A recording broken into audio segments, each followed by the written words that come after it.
And 2024 is over. If you didn't notice in the last video that I uploaded, I recently reacted to my Apple predictions I made last year. And let's just say, oh my goodness, did I get like almost everything wrong. Apple really confused me on what they were about to do that year. So let's try this again and see if I can get a good guess on what Apple's probably going to do for this year. Anyway, cue the intro. Alright, starting off with, again, I try to go in a mostly timeline-focused area, so is Apple going to do a March event this year? This is always a big question everybody asks, and you know what? I'm not particularly sure, because again, Apple doesn't always do one, and despite that, last year we had a random May event. That was a bit odd, but okay. The truth is, I don't actually think Apple's going to host a March event this year. I think if we do get anything in the beginning half 2025, it's just going to be a site refresh. Anywho, what could Apple actually site refresh in the beginning of 2025? Well, let me think. We have a couple devices that still kind of are overdue for a little refresh, like the budget iPad. It's been a while since the budget iPad actually got an update, and so I wouldn't be shocked if Apple were to give that a site refresh in the first half of 2025. The MacBook Airs are also a bit overdue for an upgrade as well. I mean, we have the M3 variants, and now we're on the M4 variants, and last I checked, the Mac Studio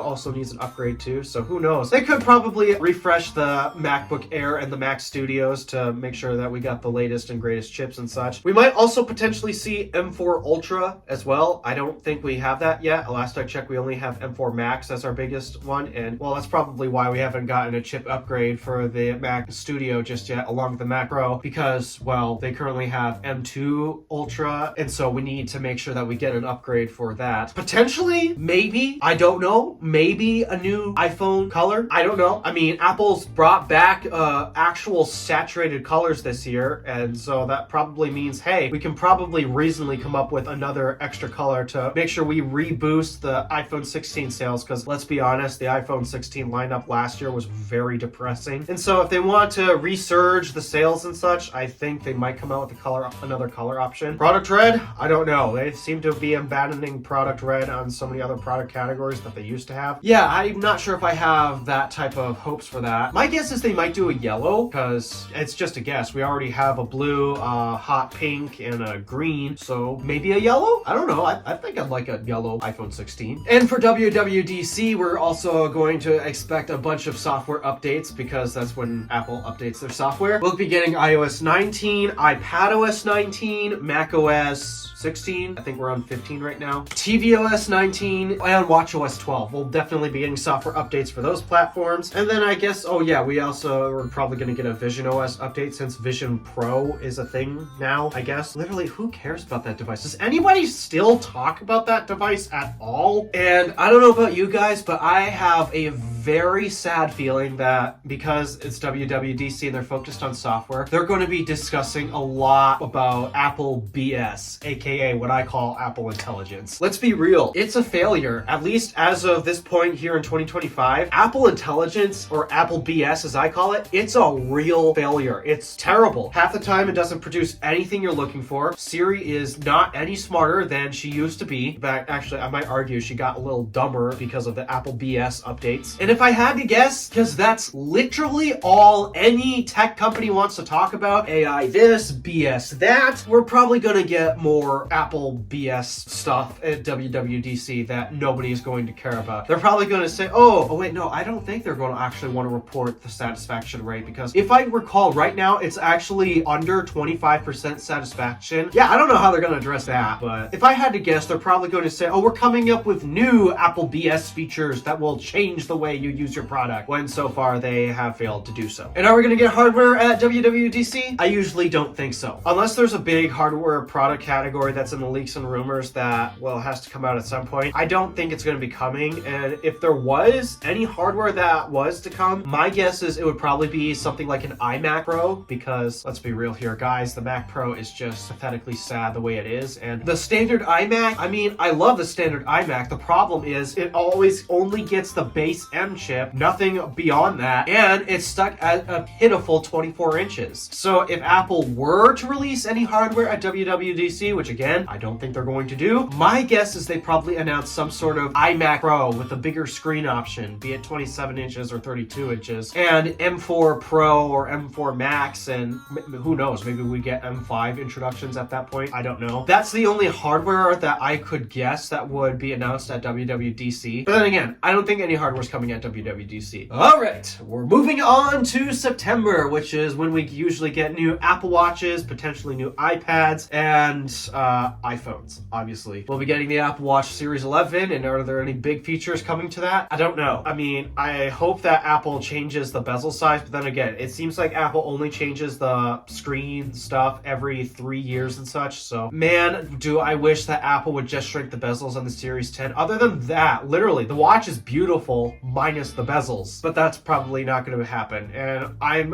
100% certain that they're going to come out with a new feature that is very hyper-specific to a very small audience, and the majority of us can't, well, utilize. Like, I'm mad that the Apple Watch Series 8 put in a thermometer, and they only used it for ovulation tracking instead of, I don't know, maybe it could help measure your body temperature to see how hot of a fever you're running. Okay, is it the best place to do that? No, but it can give you an idea or something. So yeah, I have a feeling Apple's going to do something like that for a very small and niche audience that nobody cares about, at least from a major. Oh, okay, just shut up and continue.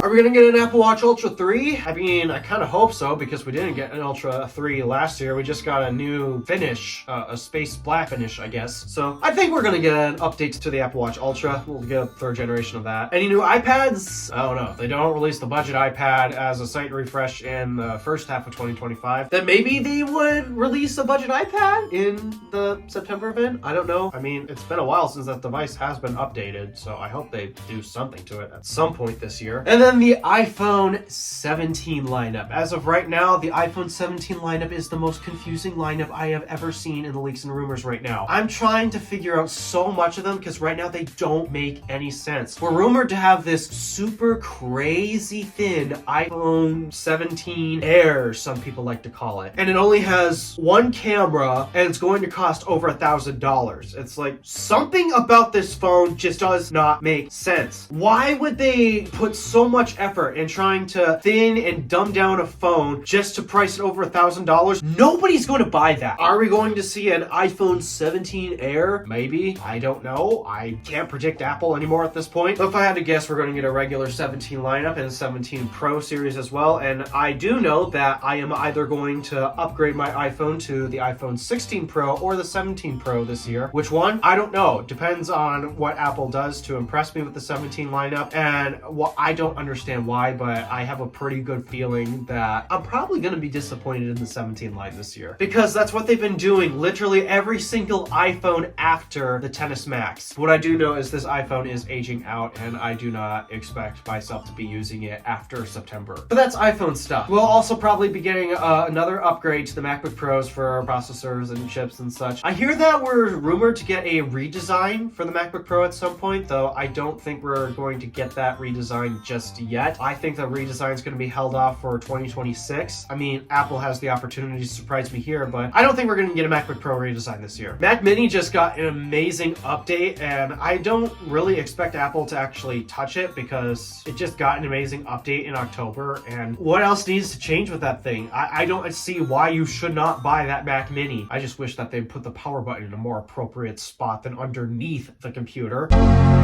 And that pretty much sums up all of my Apple predictions. I don't know of that many other rumors aside from, well, they keep saying Apple's working on some sort of foldable. I don't think we're going to see a foldable hit the light of day because I've still yet to see a reason why foldables actually should exist. And the people who claim they found them, I think they're trying too hard. I think they're trying too hard to justify the existence of a foldable device. Because at the end of the day, when you use them, they don't feel premium. The screen real estate estate is still small to the point where multitasking on these tiny screens is pretty difficult, if I'm being honest. And they cost a crap ton of money, way more than your standard flagship candy bar phone, way more than this. Is Apple gonna come out with a foldable? I don't think so, I just don't. But of course, Apple's proven me very much wrong about my predictions last time around, and now we're going to get to see what happens next year and see just how terribly all of my predictions age, because wow, they completely threw me off last year and they did so many things I would not have expected to do, and a lot of them frustrated me. So let's hope that this year in tech we become less frustrating. Alrighty, that's it. Thank you for watching. Do me a favor and interact with us down below. My name is DeWolf,